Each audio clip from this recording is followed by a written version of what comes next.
Hello and welcome into another episode of Preps to Pros. I'm Cooper Petagna with Andrew Ivins. We got the technical difficulties again. We'll get it right.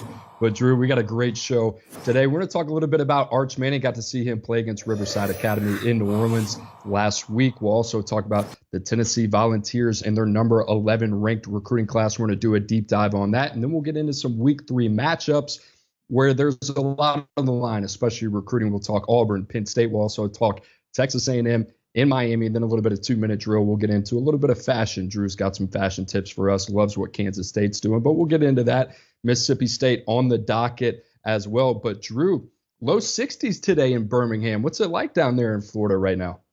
It's raining. It's a rainy day, and I got 2 dogs at my house. My mom dropped off her dog, so trying to walk 2 dogs in the rain in South Florida is no fun, but not cool temperatures like that. It's still hot over here, Cooper. Oh, there you go. Well, now we got the weather report from Andrew Ivins, so it's officially a show now. Now the Oyster Boyz can kick it off. But Drew, I heard there's no juice today. What's up with that, my man? Yeah, no juice because I heard we got the Cooper's Corner. I teased it last show. You went and saw Arch Manning, and we didn't even talk about it on Monday. No, we talked about Scott Frost, Charles Huff, Notre Dame, but you went and saw probably the most known recruit ever in the internet era, Arch Manning, out there in New Orleans, where you're from. So I wanted to pick your brain on it. We'll call it Coop's Corner, Coop's Scoop. I don't know what Jesse, the producer, went with, but let's start at the top. You went and saw Arch Manning, just overall takeaways. I think this is the second live time exposure you've gotten to him in pads in a game. Yeah, your boy went viral, and we didn't even talk about it. But no, it was good. It was what we expected. I think we're going to talk about a couple different things here. But, it was a really good game. It was 14-7 at the half. Riverside Academy scored first. They were led by UL Lafayette commit Bill Davis, a guy that rushed for 270 yards. He was a majority of their offense. He had a really good game, but Newman would score the next 28 points in the second half. And I thought Arch Manning looked everything of what you would expect a player in his position to perform like against that level of competition last Friday. So 19 of 21, 221 yards. Even looking back at the 2 incompletions, one was a drop, another throw he'd like to have back that would have been a touchdown. They later scored on that drive, but you have to like what you saw from him. I think the one thing that really kind of stood out to me was the athleticism. You see Arch Manning 6'4" plus 215 pounds. And I think a lot of people gravitate to this Manning style of passer, just like with his uncles, with Peyton and Eli. But this is a guy who's very comfortable getting outside of the pocket as a passer and very accurate downfield as well. So I think he can improvise. He can do some things with his legs. And a guy right now, 2 weeks through the season, he's 27 of 36, 75%, 7 touchdowns, and playing really well. So what we want to see from Arch Manning, I know there's going to be a lot of constructive criticism on the competition that he plays, but within that realm, I think he performed to the level of what you would expect to see from him on Friday nights. Well, obviously, Arch Manning, our number 1 ranked quarterback in the class of 2023. You see that right there, ahead of Dante Moore, ahead of Nico Iamaleava, who we're going to get into at length in this show. For me, what stands out, he's 27-5 as a starting quarterback. At the end of the day, you kind of want to win games on Friday night, so it's encouraging to see that. What I also like is 88 career touchdown passes, and the fact that, Cooper, we saw it in your videos. He's a guy that can move around and is mobile, and I wanted to pick your brain about this. Everyone always talks about the competition, right? Anytime a video gets tweeted out, you tweet out the clip where a little shake and bake. Someone in South Florida took that video, spliced it onto one where a linebacker is destroying a player with Arch's head on him. So what was the competition like there in New Orleans? Is it strong? Is it weak? And what do you make of that? Yeah, that's a little graphic, but I would say, for instance, against Riverside Academy, a team that struggled last year at times, and then looking outside of Bill Davis, there really wasn't much to write home about if you're looking at Riverside Academy. But the week before, Newman's a 2A school in Louisiana classification. They go play 5A Hahnville the week before. They win that game 35-14. Now, the stat line is not something that your eyes immediately gravitate to. 8 of 14 in that game, 143 yards, 3 touchdowns. But Arch Manning has been incredibly efficient. You mentioned the ability as a runner. That's something that I would like to see him do a little bit more of. You know, I had to make the player comp this offseason in Arch Manning when he committed to Texas. A guy that he reminded me of was Joe Burrow in terms of what he could do with his legs. And I think that was a very underrated part of Joe Burrow's game before he had the injury in the NFL to his knee, but was a guy that could get out of the pocket, improvise, buy time, be creative, and make explosive plays down the field. I think we've seen that with Arch Manning. The other thing that I saw for the first time was a guy that showed his chest a little bit. He was a guy, obviously Arch Manning is a guy that everybody knows, including his competition. There was times where, you know, guys were barking at him from Riverside Academy, and I think he's got a little bit more edge to him there than I think people probably know. So listen, you take it for what it is. It is certainly inferior competition in this game against Riverside Academy. The one time I saw him before this was in a similar setting at the spring game. But every time I've seen him, I've come away more and more confident that, hey, this is one of the best players in the country, the number one player in the country. And I feel very good about that personally. Now, I understand also the criticism that comes with the competition. But in terms of what Arch Manning can do there, I'm not sure what he can do. He just has to continue to perform at that level. And, you know, Andrew, me and you, as well as others in our industry and at 24/7 Sports, we got a close eye on this week in and week out. Yeah, and getting to those games is so important, right? Everyone can watch the huddle, but getting out there, seeing how he interacts on the sidelines, seeing how he interacts with opposing players, opposing coaches, I think that's one of the best parts of scouting, the beauty of scouting. So it's encouraging to me that you have that feedback and you saw, and this is a guy that you're going to stamp. So glad, Cooper, you went out there and got the live evaluation. I think you're the only guy that's seen him twice so far in the past few months, and that says a lot about just how we feel about him. Yeah, hopefully we'll have some more opportunities. A quick trip home, you know, only 5 hours from Birmingham, grew up 5 blocks from where Arch Manning now plays his football. So we'll certainly be keeping an eye on Arch Manning. But Drew, our MVP team of the week, 2 SEC teams. Now we had Florida the week before, Billy Napier, their win against Utah in week 1 of the season. Week 2, Tennessee goes to Pitt, beats a top 20 team in Pat Narduzzi's team. So Tennessee 2-0 right now, feeling really good. But they get the MVP honors, which means we're going to do a deep dive on their class right now. Drew, the number 11 class in the country, 7 top 247 commitments, representatives from 9 different states. There is so much to like about Tennessee's class, but I want to get your overarching first impressions of what the Vols are doing. So when Josh Heupel was hired in Knoxville, you know, I kind of knocked him as a recruiter. He was a guy that I saw firsthand at UCF. I thought he kind of underachieved there, so I didn't have high expectations. 2 cycles in, man, I'm super impressed with what he and his staff have done. I think the fact that they aren't afraid to go into SEC country, more specifically Georgia, the Peach State, and try to get guys, I think that's notable. And they're really kind of building out the defensive side of the ball with defensive coordinator Tim Banks. I like what they did in the 2022 cycle on defense. I like what they got here in 2023. You know, these might not all be blue chip headliners, household names, but these are guys that I think can be part of the 2 deep and make an impact sooner rather than later. So that's what I like about Tennessee. I didn't expect this from Josh Heupel, and they're really recruiting at a level where I think you can remain competitive in the SEC. Yeah, and for me, Drew, it's more about who they are offensively and what their identity is. And I think Josh Heupel is so aligned with what he wants to do offensively with his personnel. And, you know, earlier over the offseason, I got to see Nico Iamaleava at the Nashville Elite 11 regionals. I kind of came back from that and threw some cold water on Nico being day one ready. After watching him as a senior, listen, physically, I do think this is a guy that can come in to Knoxville and be ready to compete for the starting job. I think he's got some things to clean up in terms of taking care of the football. That really wasn't an issue for him last year. I think he had less than 3 interceptions last year at Warren High School. So already he's put it on the ground a couple times this year. Early on in the season, we've seen a little bit more turnovers. I don't think that's a cause for concern, but he's going to have to acclimate to the speed of the game in the SEC, and that would be for any quarterback. But in terms of Nico Iamaleava, I don't think there's a better fit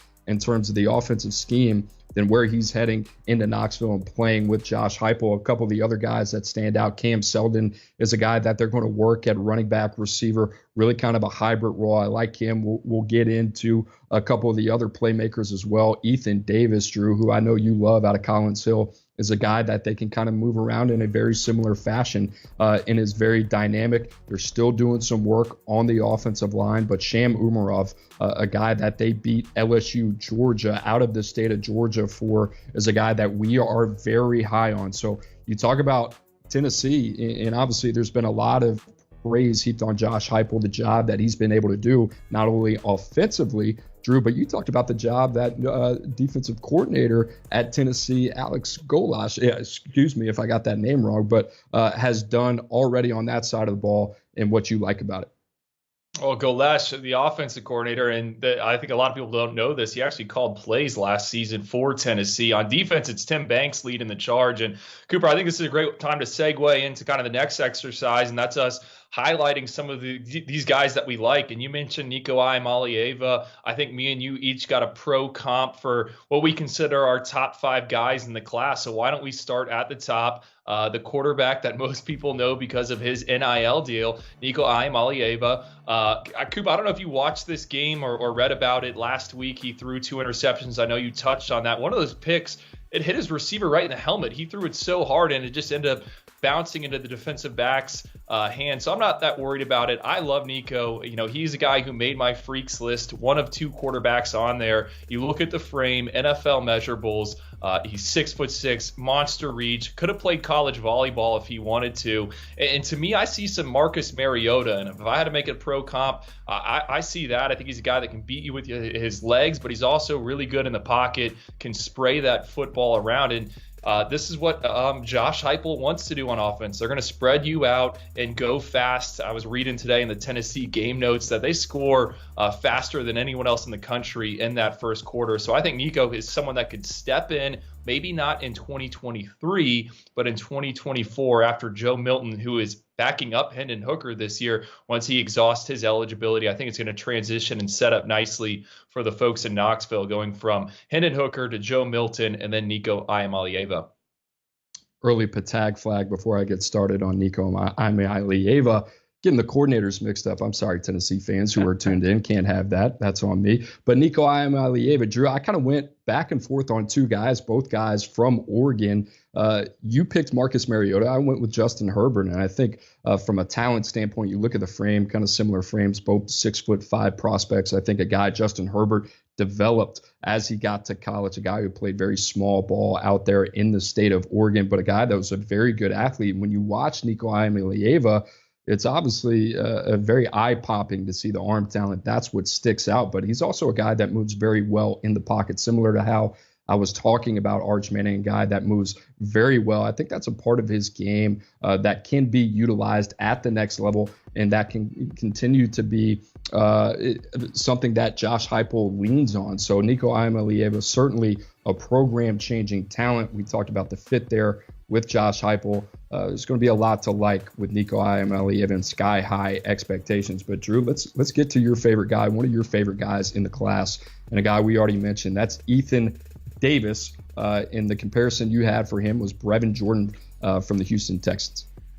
Yeah, and he's a bigger version of Brevin Jordan, a guy that I was really familiar with at Miami, a straight pass catcher at tight end. When I look at Ethan Davis, another member of my freaks list, someone that plays basketball, had mid-major SEC hoops offers at one point. I was super excited to see him this season at Collins Hill, but he ended up having to have surgery on his labrum, so he's out. We'll see what that recovery process is like. You think with modern medicine, he should be able to go potentially for spring practices. I know Ryan Callahan of our Tennessee site reported that Ethan Davis is going to enroll early. But to me, when we look at Tennessee's offense and what Alex Golash and what Josh Heupel did at UCF, they had a tight end that they worked in the slot a lot. Jacob Harris, who is now with the Los Angeles Rams, was a late round draft pick. He's a guy that had over 1,000 yards receiving his final 2 seasons, 50 passes. And I think when I look at Tennessee and what they've done this season, what they did last season,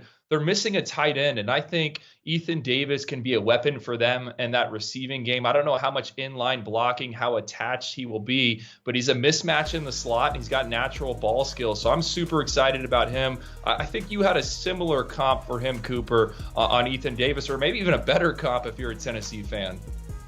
Mine was Evan Ingram. Certainly, I think more Tennessee fans in that SEC footprint would be a little bit more open to that name, and Evan Ingram, and a guy that played his football at Ole Miss in Oxford, but now with the Jacksonville Jaguars. And you said it, Drew. You said it very well. But, you look at Ethan Davis, a guy that's very dynamic. I think he is a mismatch type of player for Tennessee. You talk about all the weapons that they already have right now.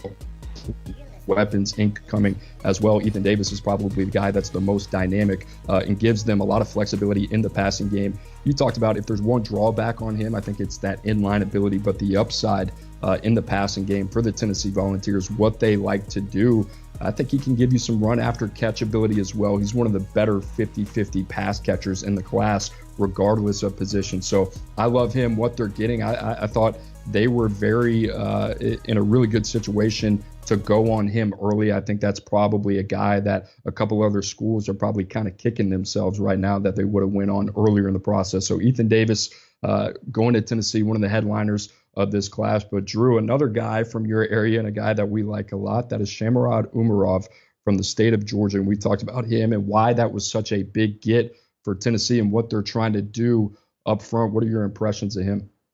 Well, Sham, first off, he's not from Georgia. He's from Russia. He was born in Russia, moved here with his family a few years ago. I was a fan, saw him at the Under Armour Atlanta camp actually 2 years ago. Then I saw him again this past winter, spring. And I just watched his senior tape this morning. Man, he is a guy that you like a lot. You're talking about 6'6", almost pushing 6'7", 315 pounds, 82-inch wingspan, 10-inch hands, and a 36.5-inch reach. To me, when you watch him, he's a natural knee bender, super flexible. And I think when I see Tennessee's offense and what they're trying to do, go fast, spread it out, wide splits, he is the ideal fit. I mean, could he be a left tackle? Yeah, sure. Could he be a right tackle? Yep. I think he could potentially be an NFL guard when it's all said and done. But really like Sham, I think that's a big win for the Volunteers in the Peach State. And I talked about them earlier, going into SEC country and winning some battles. I think Sham's a guy that if he was still on the market,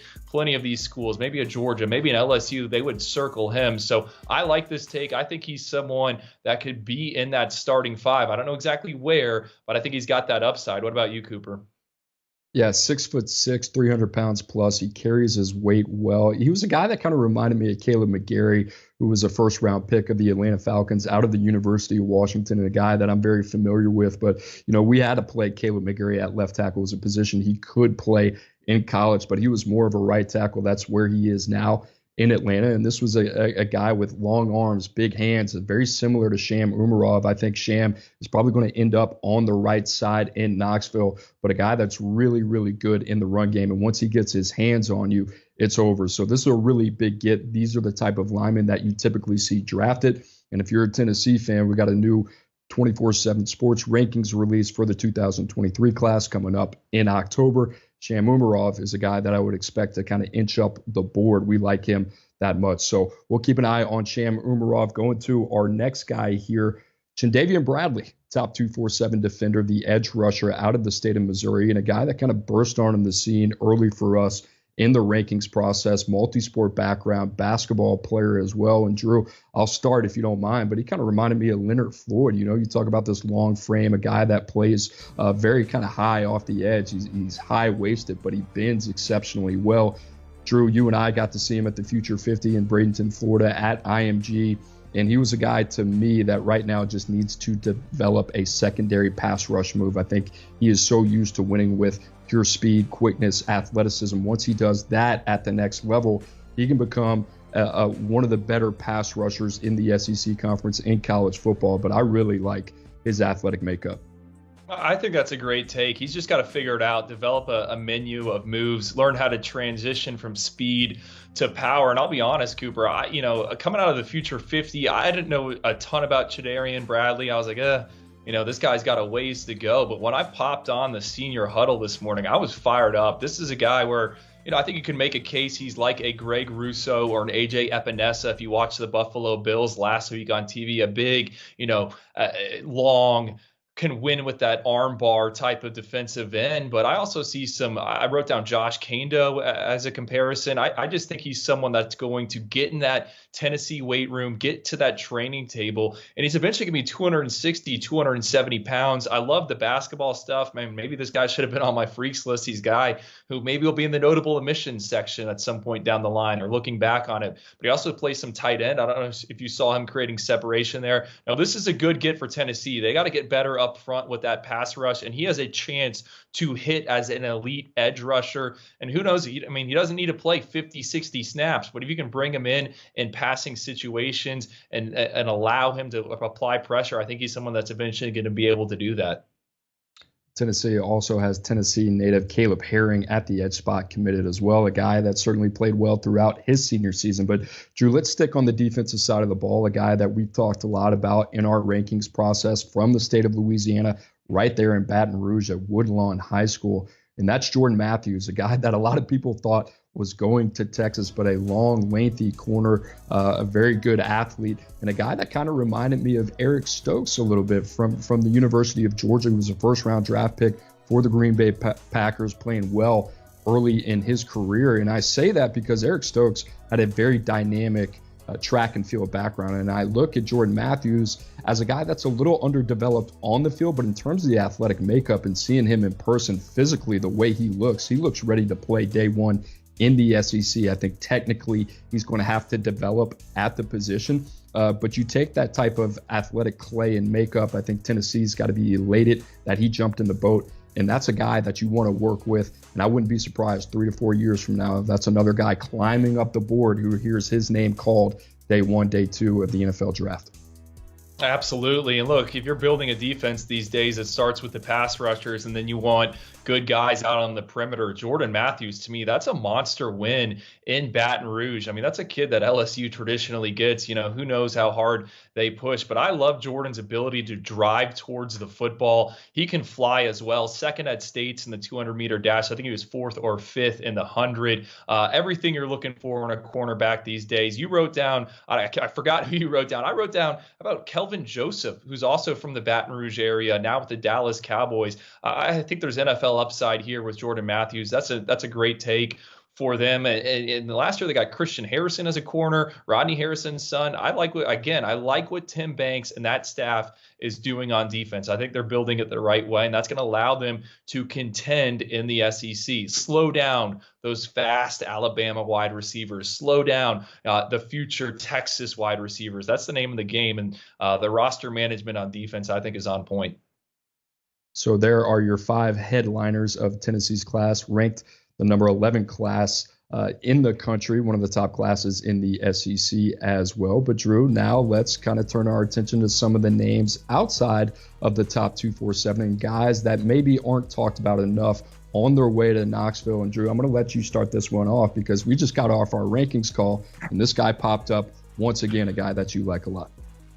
Yeah, Jalen Smith, the linebacker out of Grayson, he's off to a monster start here for his senior season. He's got 46 tackles, 3 sacks, an interception, and a forced fumble in 4 games. And we know Grayson plays really good competition there in the Peach State. When I look at Jalen Smith, he's got the instincts. I think that's the word Steve Wiltfong, the director of recruiting, brought up as well. And it's funny because I had it written down in my notes.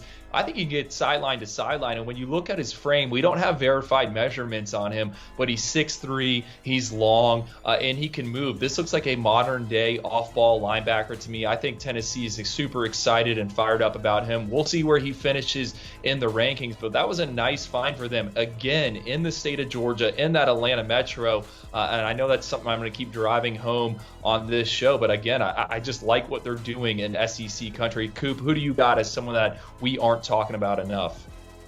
Well, I was kind of torn on this. Ricky Gibson from Hewitt-Trussville in Alabama and Nathan Leacock, the receiver out of North Carolina. But I'm going to go with Leacock, and a guy that, was kind of called to our attention just about a week ago from our friends over at Go Vols 247 on the message board. And he's had an exceptional senior year. He's a sub-11 guy. He's right around 6'3", a shade under 6'3", but a guy that is very explosive and dynamic in the passing game. Kind of gives you that vertical element as well. So I like him. He's smooth. He's sudden. He's still developing as a route runner. I think that's going to be a part of his game, that he's going to have a very natural transition at the next level as he gets exposure to more coaching. But I like him a lot. Talked about Ricky Gibson too. I mean, some of the guys that Tennessee has committed outside of the top 247, very good takes, very good job in the evaluation process from Josh Heupel and company. So Tennessee doing a great job there. But Drew, we're going to go to our friend now, Ryan Callahan, who covers Tennessee football for Go Vols 247,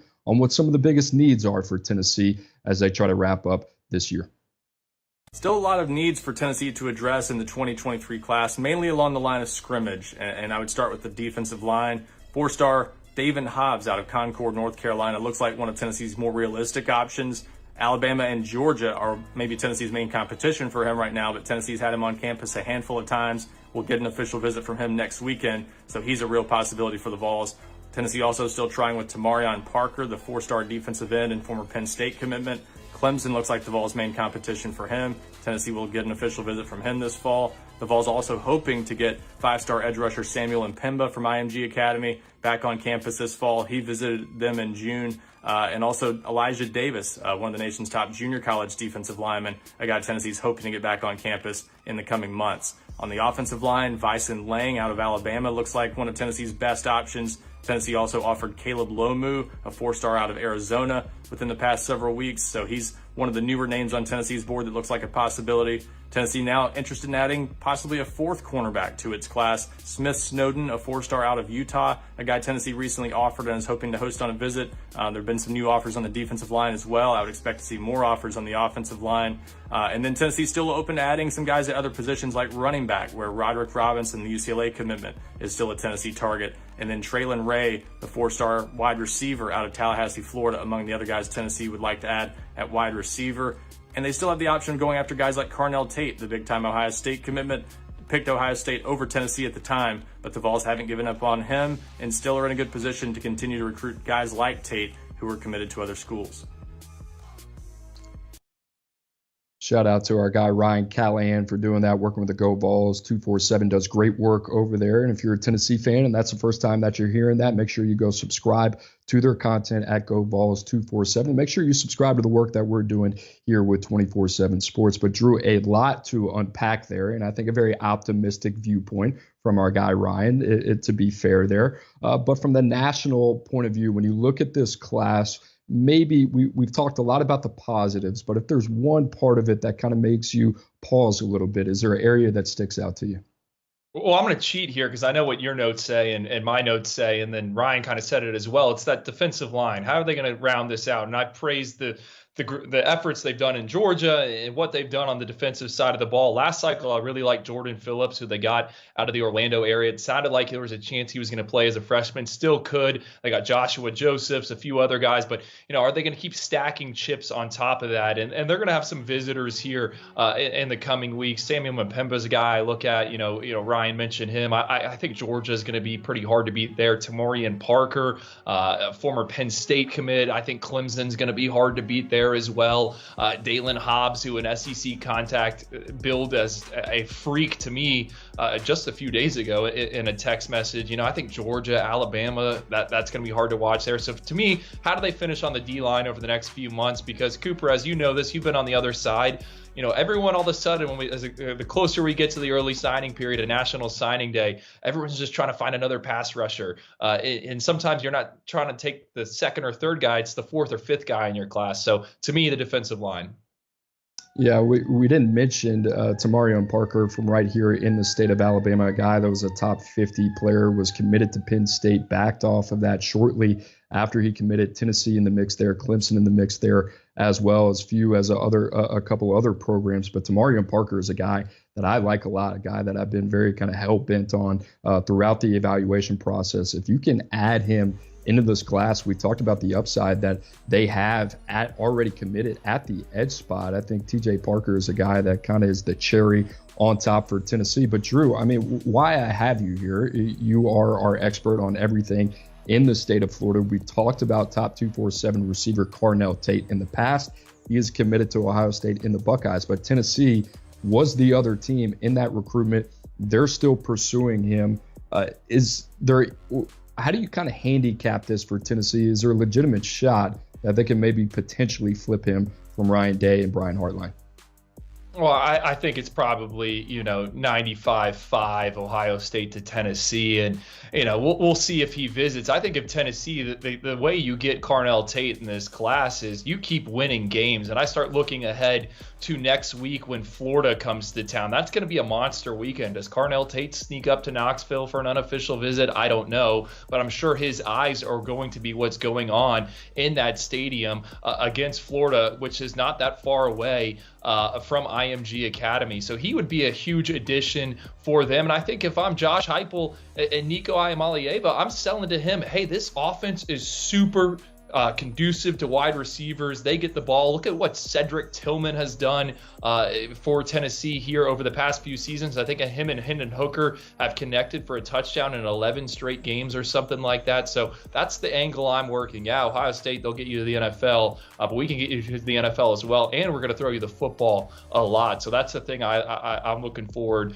What do they do with Carnell Tate? And if it's not him, is it Traylon Ray, a guy from the Sunshine State that they add at wide receiver, but still some pieces there I think that they can kind of finish up with.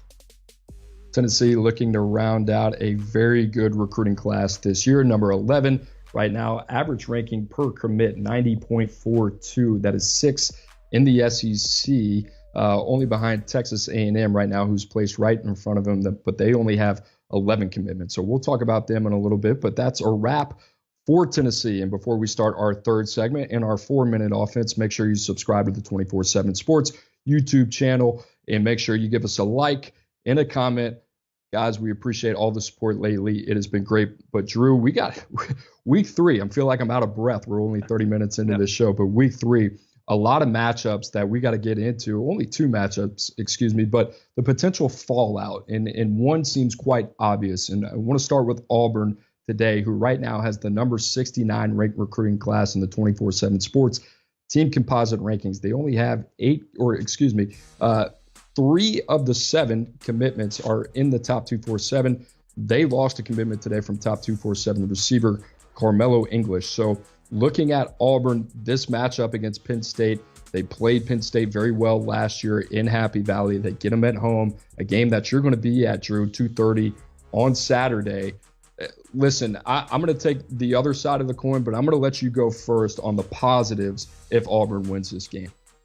Well, I think everyone's just automatically chalking this up as a loss for Auburn. It's a 3-point spread. It shifted to 3.5. I think some places it's back down to 2.5, which I think indicates that this is going to be a close game. And let's not forget Auburn in their past 47 non-conference home games, they are 46-1, with one of those losses coming to a top 10 ranked Clemson team a few years ago. So how do we know Penn State's going to win this? I think Auburn has a chance. And if they do, that recruiting section is going to be loaded with talent. You got guys, I think it's 5 official visitors. Janoris Wilson, a kid from Lakeland High School, athletic offensive lineman. Steve Wiltfong of 24/7 Sports, he just fired in a crystal ball pick for the Auburn Tigers there. I did the same a few minutes later. You're also going to have Quay Rusaw, James Smith, a ton of in-state talent there. So, what happens if Brian Harsin were to handle Penn State, a good Penn State program that has obviously recruited well over the years? I think that's going to allow them to start creeping back up in the recruiting rankings. We've said it in the past with Auburn. They've been chipping away, taking some of the low-hanging fruit out there, but I think a win over the Nittany Lions in a game that is in a standalone spotlight on the mothership, 3:30 CBS Sports, kids are going to take notice of that. So I think to me, I want to see the fallout if they do win, because I think the runway is there for them to have an exciting few weeks on the recruiting trail and remind people that Auburn, it's a storied program. They're opening up a new facility, so I would be keep an eye on what happens there, because if he were to go 3-0, who knows? Maybe those wins start piling up and he saves his job. On the other end, it's pretty self-explanatory. I mean, it feels like every week is a must-win for Bryan Harsin in the Auburn Tigers, and this one feels big. And Drew, I'm with you. After watching Penn State against Purdue and kind of the way that game went, I thought Purdue should have won that game. And Sean Clifford going into this environment at Auburn, I would not be surprised at all if Auburn wins this game. But if they don't, I mean, you're talking about 7 commitments right now. And to their credit, they've done a good job with the guys that they have in the class, but they are behind. So ranked 69th in the country in terms of what we just talked about, and last in the SEC in terms of the recruiting rankings. So Auburn certainly has their work cut out for them. They have a big opportunity. Like you mentioned, this weekend, they're hosting a lot of very talented visitors that will be on campus. And if you're Bryan Harsin, I think you're just looking for a little bit of breathing room, a little bit of stability as they head into SEC play after this game. So a big one, without a doubt. But Drew, let's go to Penn State now, who's sitting with the number 12 class in the country. Recruiting doesn't seem to be the problem in State College, but if you look at James Franklin, 19-18 on the road during his tenure at Penn State, in a team that I think in a program that's looking to prove that they belong on the big stage. And certainly Penn State has been in that arena, but a team that's making an effort to make inroads in the state of Alabama in the Southeast. How big is this game for them in terms of recruiting?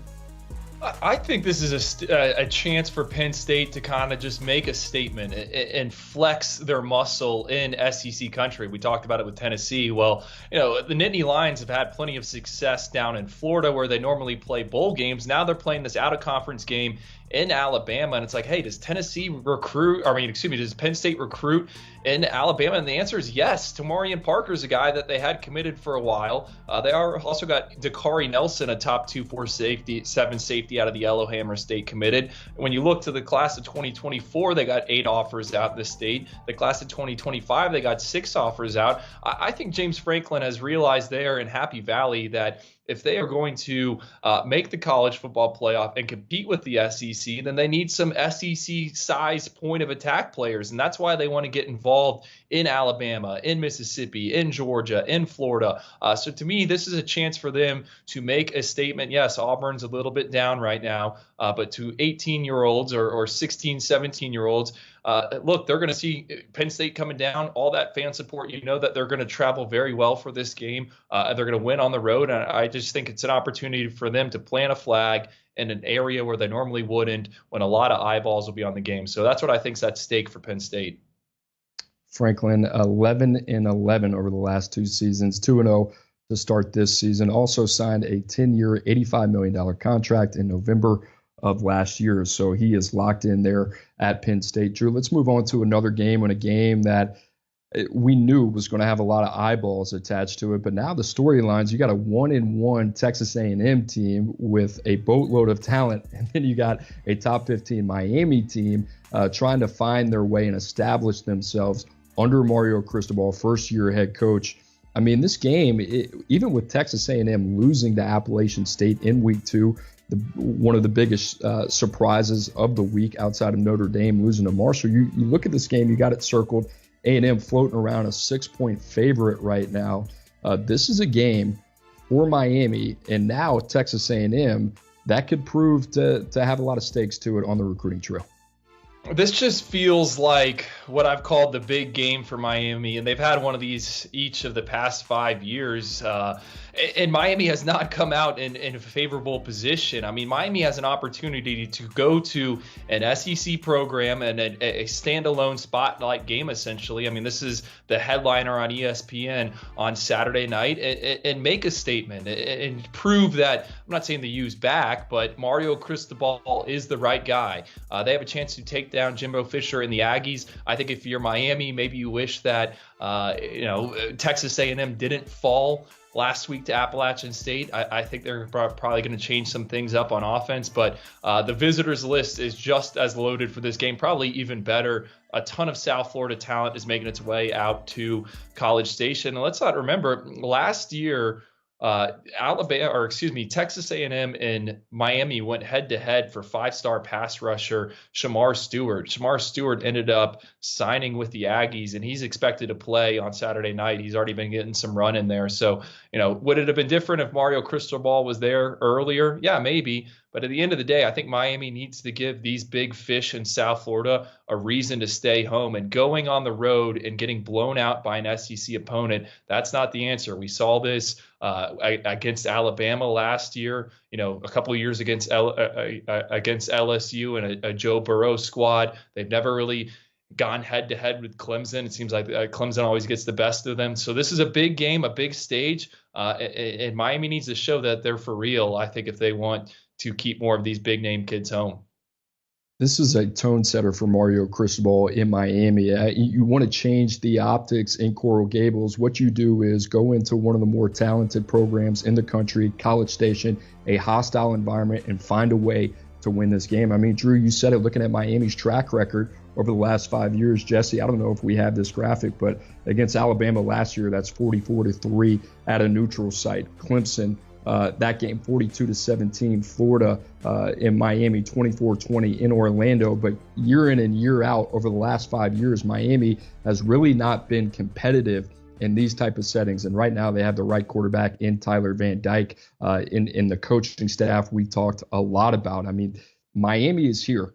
They are built now to win these type of games. And I think for them, this is a huge opportunity and another opportunity for the hype train to go really just off the rails in Coral Gables if they win this game, and a long season ahead of them. But I would not be shocked if Miami finds a way to win this game. We talked about it all during the offseason. Mario Cristobal loves being the dog, and even though they're the higher-ranked team, I can guarantee you that this Miami team is going to have a chip on their shoulder, and it's going to be really interesting to see because Texas A&M just got embarrassed on the national stage as well against Appalachian State. That's all anybody's been talking about, including us, this week. So you got two hungry teams on either side. It's going to be interesting to see how that one plays out. But that is it for our 4-minute offense. Now to our 2-minute drill. And Drew, I think you wanted to talk a little bit about the wardrobe this week. Also Stetson Bennett. You're a big Stetson Bennett guy and Oyster Boyz favorite, but I will let you take it away for the 2-minute drill. I'll kick off my 2-minute drill. We see all these teams doing the black uniforms. I think Louisville did a all-white uniform. I'm kind of over it, man. Rice and Kansas State, they're both going to wear some throwback helmets this weekend, and I wish we would see more of stuff like this. You're seeing the Kansas State one right here. I mean, look at that logo. I don't even know what year that is, but it's simple. It's unique. I think we need to see more of this moving forward. I also love the Rice one. I went to FAU. They got an owl. Rice is also an owl, but their owl looks way scarier. So I love it. Give me more of these throwback helmets. I think the fans like it. It's just a simple change, but it's a nicely done touch. So I love what Kansas State's doing. Love what Rice is doing as well. I don't know if Jesse's got that graphic, but give me more throwback helmets. All right, so let's go to our next one because a betting guy as well, and Stetson Bennett, as we see it, is still sitting there at plus 1,600 to win the Heisman Trophy. Great game week 1 against Oregon. Obviously, not much to take away in their victory week 2 against Samford. But Drew, now going into Williams-Brice Stadium against South Carolina, another big matchup. You kind of like the odds here for Stetson Bennett. I do, because I think when we look, what do we know about college football so far? Georgia's really, really good, right? And we don't have some answers about some other teams. We've seen C.J. Stroud and the Buckeyes offense struggle a little bit. We saw Alabama struggle at Texas. Obviously, Bryce Young led a great drive at the end. But to me, I said it when Stetson Bennett was like plus 6,000 in the preseason. I kind of like that number. I still like it at plus 1,600. I mean, he's the best player on Georgia, or he has the story that kind of favors the Heisman, former walk-on. He's got back-to-back 300-yard games. I think the Heisman campaign could start this weekend at South Carolina. So get in now before that number drops below 1,000 because I think there's a ton of value in this. He's got a great defense. He's got good tight ends around him. Stetson Bennett, do it now here before week 3 gets underway. Hendon Hooker down there as well, I think at plus 4,000. Who knows? Might get on that a little bit later today. But Drew, my 2-minute drill, I'm going to end with the Mississippi State Bulldogs. I think they're one of the best teams in college football that nobody's talking about. They're not ranked in the top 25. They've gotten off to a 2-0 start this season, both non-conference games. They beat Memphis first game of the season, then they handle Arizona on the road in a kind of wacky type of environment game. I've seen those games go a lot of different ways. So for them to win that game the way they did, I think just proves a lot about the team that Mike Leach has this year. So they've won both of those games by 22 points plus. Now they have their hardest test to date. They go to Baton Rouge at 5 p.m. Central Time in Death Valley against Brian Kelly and a team still trying to find their identity in LSU. But you look at Mississippi State, man, in the SEC West, they have a really good experience. Front 7, Tyrus Wheat right up there. He's a handful. Will Rogers at the quarterback position. I think a guy that now really has a strong grasp of Mike Leach's offense. And Mike Leach running the ball more through the first 2 games of the season. Kind of interesting. I talked about Mike Leach kind of being the guy that doesn't adapt. Here we are 2 weeks through the season. He's done the opposite. He's done what I thought he couldn't do, and it has adjusted. So we'll see what happens. Right now, that line is moving, has been as low as a 1-point margin for Mississippi State as the favorite in Baton Rouge. I'm going to have my eyes on that one. And, for LSU as well, LSU, Brian Kelly era, getting off to potentially 1-2 start. I think there's a lot of leash there, but that's something that I think not a lot of LSU fans would have expected. But Drew, that's all I got for today, my man, as we head in to another week of college football. But any last thoughts from you? Last thoughts, dude, that schedule for Mississippi State is brutal. I counted, 6 ranked games left, back-to-back road trips to, Kentucky and Alabama? Yikes. And I'll say this about LSU. They dropped that game to Mississippi State. A guy like Jaylen Brown, who's going to be in College Station this weekend, I think it's a lot easier to pry him away from a 1-2 Tigers. So that's certainly something to keep an eye on. I'm going to Auburn this weekend as a civilian, which means I'm not, I'll write later on, but I'm going to be tailgating. So if you got any recommendations, drop them in the inbox. If you see me walking around, I'll be down to drink a beer. But going to enjoy it. Taking one of the best games of the weekend was at Penn State last year for the Auburn game. I'm fired up. Snuck in a little juice there. I see you on top 247 receiver Jaylen Brown. But for Andrew Ivins, I'm Cooper Petagna. And as always, guys, we appreciate you stopping by. We will be back next week to recap all of week 3 of college football on Monday, 3 p.m. Eastern time. We'll see you then.